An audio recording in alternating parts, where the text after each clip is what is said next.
Olá, jovens, tudo bem? O Enem de hoje é o 2008 e a primeira questão fala sobre o desmatamento na Amazônia, que tem sido motivado pela pecuária. Isso porque, para o agricultor, ele gasta, em média, para aumentar a produtividade de 1 hectare de pastagem, em torno de R$ 2.000. Já o custo para derrubar igual área de floresta é estimado em R$ 800. Então, isso estimula novos desmatamentos. Adicionalmente, madeireiras retiram as árvores de valor comercial que foram abatidas para a criação de pastagens. E os pecuaristas sabem que problemas ambientais como esses podem provocar restrições à pecuária nessas áreas, a exemplo do que ocorreu em 2006 com o plantio de soja, o qual posteriormente foi proibido em áreas de floresta. A partir da situação problema descrita, conclui-se que: letra A. O desmatamento na Amazônia decorre principalmente da exploração ilegal de árvores? Não. B. Um dos problemas que os pecuaristas vêm enfrentando na Amazônia é a proibição do plantio de soja? Não. A mobilização de máquinas e de força humana torna o desmatamento mais caro que o aumento da produtividade? Não. Contrário. O superávit comercial decorrente da exportação de carne produzida na Amazônia compensa a possível degradação ambiental? Claro que não. Então, a E está certa e diz assim: a recuperação de áreas desmatadas e o aumento de produtividade das pastagens podem contribuir para a redução do desmatamento da Amazônia. Questão 2 fala sobre núcleo de condensação de nuvens, chamado de NCN, em que, em torno desse núcleo, se agrupam ali as partículas de vapor de água condensada, formando uma gotícula microscópica. Essas gotículas crescem até precipitar-se como chuva. Na floresta amazônica, a principal fonte natural de NCN é a própria vegetação, e ela movimenta o ciclo d'água ali, principalmente pelas chuvas de nuvens baixas, tá? Então, nesse sentido, em relação ao ciclo d'água e rios voadores, que ele termina de explicar aqui na consigna, o exercício quer saber: na Amazônia, o ciclo hidrológico depende fundamentalmente da produção de gás carbônico? Não, né, gente? De queimada? Não. Nuvens de maior altitude? Aqui já falou, nuvens baixas. Intervenção humana? Não. Na Amazônia, o ciclo hidrológico depende fundamentalmente da evaporação, transpiração e liberação de aerosóis que atuam como NCNs. Perfeito. Questão 3 fala sobre a área desmatada da Amazônia de 88 a 2008. Então, a gente tem que interpretar esse gráfico e analisar as afirmativas. Letra A. O maior desmatamento ocorreu em 2004? Localiza 2004 e veja que não. O maior desmatamento ocorreu em 95. A área desmatada foi menor em 97 que em 2007. 97 e 2007. Menor em 2007. Contrário. A área desmatada a cada ano manteve-se constante. Primeiro que nenhum tempo aqui mantém-se constante, tá? Mas depois ele fala de 98 a 2001. Então, você pega aqui 98 a 2001, mais ou menos. Essa época se manteve constante? Não. A área desmatada por ano foi maior entre 94 e 95, aqui, grafitado, do que em 97 e 98. Perfeito. E o total da área desmatada em 92, 93 e 94 é maior que 60 mil quilômetros quadrados. Se a gente pegar aqui 92, 3 e 4, tá mais ou menos nos 15 mil hectares. 15 mil, 14, 13, 12. Isso não vai dar mais do que 60 mil quilômetros quadrados. Então, a resposta certa é a letra D. Questão 4 fala sobre o Sistema Nacional de Unidades de Conservação. Guardem essas informações. Existem 2 tipos de áreas protegidas. O primeiro, as unidades de proteção integral, que tem por objetivo preservar a natureza, admitindo-se apenas o uso indireto dos recursos naturais, ou seja, não envolve consumo, coleta, dano, destruição dos recursos naturais. Então, essa é a área de preservação total, integral. A segunda, ou o segundo, as unidades de uso sustentável, que tem por função compatibilizar a conservação da natureza com o uso sustentável de parcela dos recursos naturais. No Parque Nacional do Morro do Pindaré foram feitos 3 projetos, e destes 3 projetos, o exercício quer que a gente veja, atendendo-se à lei mencionada acima, o que é possível desenvolver tanto na unidade de proteção integral quanto na de uso sustentável. Então, vamos analisar os projetos. Projeto 1. Consiste na pesquisa científica embasada exclusivamente na observação. Eu só irei observar. Perfeito. Isso aqui pode ser tanto uma área de reserva integral quanto sustentável. 2. Inclui a construção. Construção não. Eu não posso construir nada em área de preservação integral. E 3. Promove a organização de uma comunidade extrativista. Piorou ainda. Então, o único projeto que eu posso desenvolver respeitando tanto a unidade de proteção integral quanto a de uso sustentável é o projeto 1. Questão 5 tem um gráfico com o percentual dos biomas protegidos por unidades de conservação federais, sendo que os negritados são as áreas de uso sustentável e em branquinho as áreas de proteção integral. Então, veja que na Amazônia, né, a gente tem 50% dividido em cada unidade de preservação. Caatinga, a gente tem mais unidade de uso sustentável. Cerrado, mais de proteção integral e assim sucessivamente. Vamos analisar então as afirmativas. Letra A. O equilíbrio entre unidades de conservação de proteção integral e de uso sustentável já atingido garante a preservação presente e futura da Amazônia. Gente, o equilíbrio entre unidades de conservação, de proteção integral e de uso sustentável já atingido em todas as esferas? Não, só foi atingido na Amazônia. B. As condições de aridez e a pequena diversidade biológica observadas na Caatinga, não vou nem terminar de ler, gente. Pequena diversidade biológica na Caatinga, a gente tem muitas espécies endêmicas nessa região, tá errada. C. O Cerrado, a Mata Atlântica e o Pampa, biomas mais intensamente modificados pela ação humana, apresentam proporção maior de unidades de proteção integral. O Cerrado tem maior proteção integral, mas a Mata Atlântica e o Pampa têm maiores unidades de preservação sustentável. Letra D tá certa, diz assim: o estabelecimento de unidades de conservação deve ser incentivado para a preservação dos recursos hídricos e manutenção da biodiversidade. Perfeito. E a E está errado porque diz que a sustentabilidade do Pantanal é inatingível. Não vou nem terminar de ler, porque a sustentabilidade, gente, ela tem que começar a ter um marco zero e ela pode sempre ser realizada desde que a gente tenha políticas que funcionem, fiscalização que funcione e todo um projeto voltado para aquela área. O que acontece no Pantanal é que é muito mais viável que o Pantanal tenha por inteiro áreas de proteção integral para preservar ainda mais esse bioma que já está totalmente devastado, ok? Questão 6 fala sobre as florestas tropicais, reguladoras do clima, mais uma vez ciclo d'água, falando que a floresta tropical atua como uma bomba biótica de umidade, ou seja, um rio voador, e que está envolvido com ciclos de evaporação e condensação. Nesse sentido, olha só o que ele diz pra gente. As florestas crescem onde chove ou chove onde crescem as florestas? De acordo com o texto. Gente, chove onde tem floresta, porque a gente tem alta evapotranspiração, forma então aqueles núcleos condensadores de nuvem, o NCN, que a gente acabou de ver na questão anterior, e aí a umidade é muito alta e a gente tem precipitação aqui. Então, onde a floresta cresce, chove. Resposta direta. Questão 7 traz para nós uma situação no Pantanal de equilíbrio entre espécies. Então, aqui tem informações importantes para nós entendermos a questão. Primeiro fala assim: o tucano-toco é o único pássaro que consegue abrir o fruto e engolir a semente do manduvi. Sendo assim, é o principal dispersor de suas sementes. O manduvi, que é uma árvore de grande porte, por sua vez, é uma das poucas árvores onde as araras azuis fazem seus ninhos.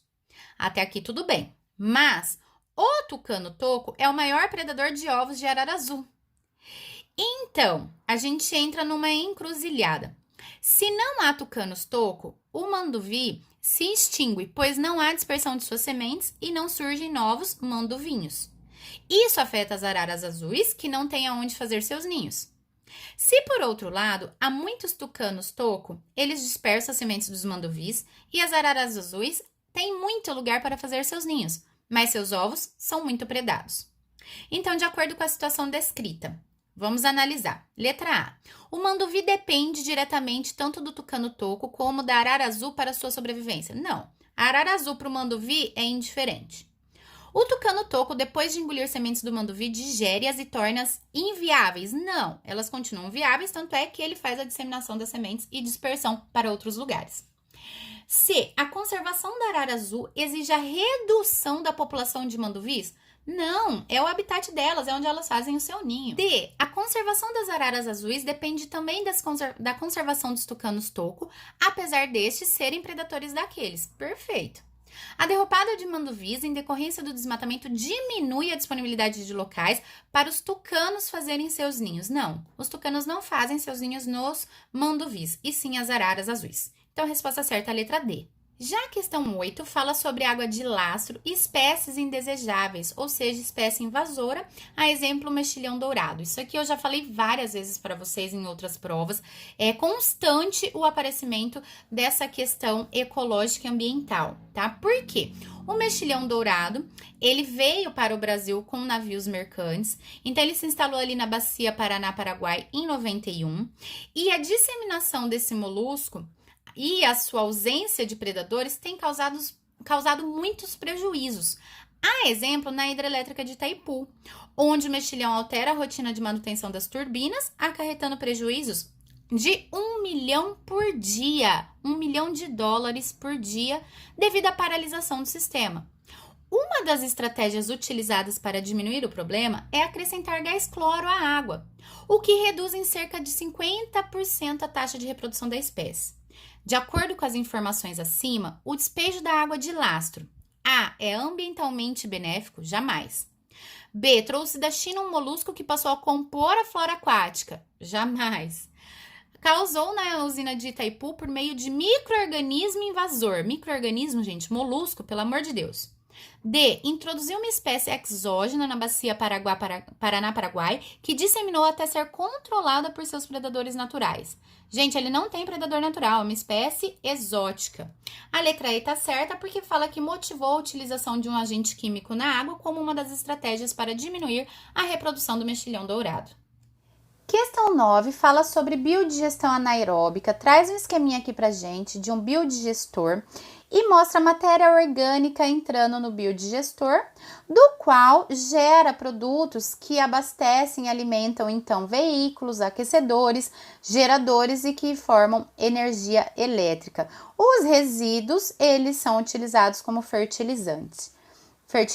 Nesse sentido, o material produzido pelo processo esquematizado acima e utilizado para a geração de energia é o biodiesel, obtido a partir da decomposição de matéria orgânica e ou por fermentação na presença de oxigênio. Esse finalzinho aqui tá errado, gente. O começo até estaria certo. B. Metano, biocombustível utilizado em diferentes máquinas. Perfeito. Não é o etanol, nem o hidrogênio, nem o metanol, que é obtido a partir de decomposição de seres anaeróbicos como fungos e bactérias. Questão 10 fala sobre projetos de sequenciamento de genoma e fala que sabe-se hoje, né, que apenas cerca de 1,5% do nosso DNA é funcional, ou seja, formam os genes, e que menos de 10% dos genes codificam proteínas que atuam na construção e definição das formas dos corpos. E aí, a questão está falando sobre variações anatômicas e está contextualizando essas variações anatômicas de animais com um DNA não codificante, ou seja, essas diferenças fenotípicas entre as diversas espécies animais pode estar na região não codificadora do DNA. A questão pede para a gente o seguinte: a região não codificante do DNA pode ser responsável pelas diferenças marcantes no fenótipo porque contém o quê? Gente, se é não codificante, quer dizer que ela não traduz o código genético, quer dizer que o DNA não produz RNA, que não produz proteínas. Então, não vai codificar, não vai sintetizar, não vai ter aminoácidos, não vai formar estruturas. Resposta certa, letra D. Essa região não codificante tem informações que, apesar de não serem traduzidas em sequências de proteínas, interferem no fenótipo. Questão 11, também uma questão falando sobre genoma, e começa dizendo que genoma é o conjunto de todo o material genético de uma espécie, e que antes a gente acreditava que o tamanho do genoma estava relacionado à complexidade do organismo. Quando a gente olha alguns exemplos como nessa tabela, isso aqui nós vemos que não passa de um mito. Por exemplo, o homem tem cerca de 3,5 bilhões de pares de bases. Quando a gente olha para o arroz, gente, o arroz O arroz tem 5 bilhões de pares de base. Então, ter mais genes, ter um DNA maior, ter um código genético formado por um genoma maior que vai produzir mais ou menos proteínas, quer dizer que somos mais complexos ou não? Não, tá? Esse número não é proporcional à complexidade.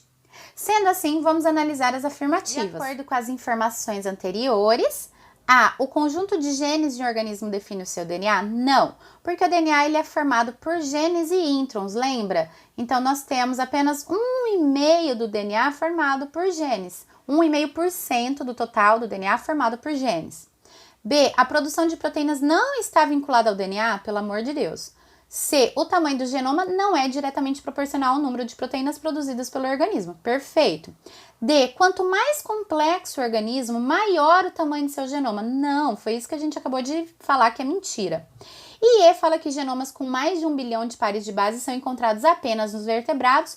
E está errado porque até no arroz nós temos mais de bilhões, 1 bilhão ali, no arroz a gente tem 5 bilhões de pares de base, ok? Questão 12 fala sobre o índice de massa corpórea, traz para nós uma tabela com os números e a classificação. Se de acordo com o IMC a pessoa está muito magra, está normal, está com sobrepeso, está obesa ou está com obesidade grave.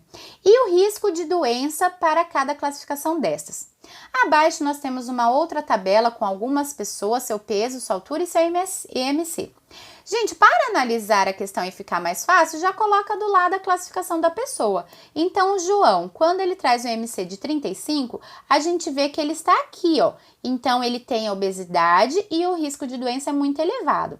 Coloca a classificação de cada um e analisa as afirmativas, a gente vai chegar na resposta certa, a letra C. Que o João, ele está obeso e que ele tem risco de desenvolver doenças, então, de uma maneira muito elevada, tá? Uma coisa só que eu quero chamar a atenção é que, assim, tanto quando a gente tá, por exemplo, aqui na normalidade, né? Fala, eu estou normal, meu IMC tá normal.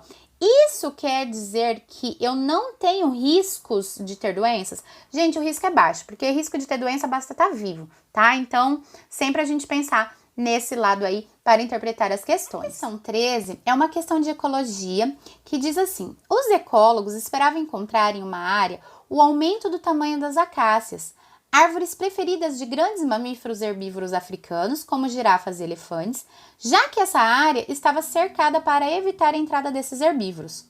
Para espanto dos cientistas, as acácias pareciam menos viçosas, o que os levou a compará-las com outras de duas áreas de savana. Então, em uma área havia a presença de herbívoros, em outra não havia a presença de herbívoros.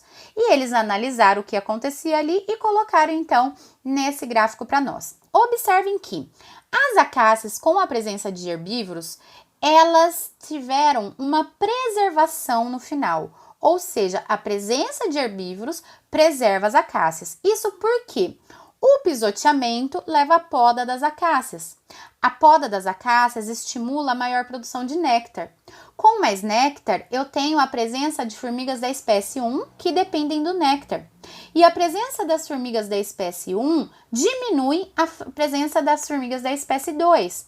E a diminuição da espécie 2 preserva as acácias. Ou seja, a gente conclui que as formigas da espécie 2 são prejudiciais à acácia e que as formigas da espécie 1 são benéficas à acácia. Vejam quando a gente não tem os herbívoros, não há o pisoteamento, não há poda, há menos produção de néctar, com isso não há formigas do tipo 1, há predomínio das formigas do tipo 2. Essas formigas do tipo 2 atraem outros insetos, como besouros, entre outros, e esses outros insetos levam ao enfraquecimento das acácias. Olha que incrível! Com isso, o exercício traz para a gente, de acordo com as afirmações acima, a presença de populações de grandes mamíferos herbívoros provoca o declínio das acácias? Não! A presença preserva as acácias, a presença do seu predador preserva. B. Os hábitos de alimentação constituem um padrão de comportamento que os herbívoros aprendem pelo uso, mas esquecem pelo desuso. Isso aqui é Lamarck e está totalmente fora de contextualização com o exercício, tá errado. C. As formigas da espécie 1 e as acácias mantêm uma relação benéfica para ambas, certinho. Os besouros e as formigas da espécie 2 contribuem para a sobrevivência das acácias. Não! As formigas da espécie 2 e a atração de outros insetos levam ao enfraquecimento das acácias.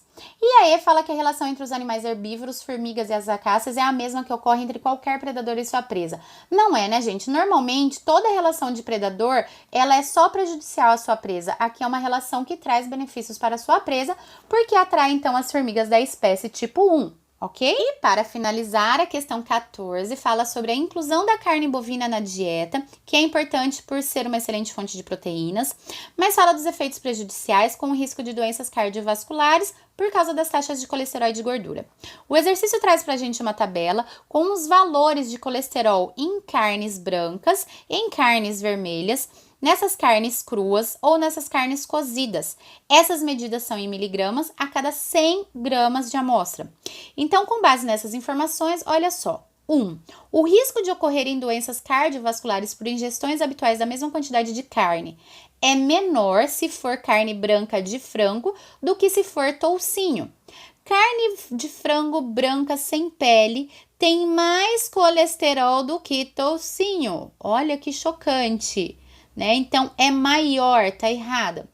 2. Uma porção de contrafilé cru possui aproximadamente 50% de sua massa constituída de colesterol. Não, porque esse dado aqui, esse 51, ele é 51 miligramas a cada 100 gramas de contrafilé. Tá errada. 3. A retirada de pele de uma porção cozida de carne escura de frango altera a quantidade de colesterol a ser ingerida. Com certeza, olha o valor do colesterol, das taxas de colesterol só da pele de frango. Então, evidentemente que nós estaremos ingerindo 104 miligramas a menos de colesterol a cada 100 gramas de frango consumido se ele estiver sem pele, tá? Então tá certa. E a 4 também tá certa porque fala assim: a pequena diferença entre os teores de colesterol encontrados no toucinho cru e no toucinho cozido indicam que esse tipo de alimento é pobre em água. Tá certo, porque aqui a medida continua sendo a 100 gramas. E teoricamente, né? Teoricamente não, na prática, aliás, quando a gente coze um alimento, ele perde a sua água. Então, a quantidade total aqui, ela diminui pela evaporação da água, certo? E aqui comprova, então, que o toucinho, ele não tem quase nada de água, pois esse valor, ele é praticamente o mesmo. E com isso, a gente conclui mais uma prova. Desejo a vocês bons estudos, beijos. Segue a gente lá no Insta, dá uma força pra prof alcançar mais e mais biomaníacos. Um beijo, pessoal. Até mais!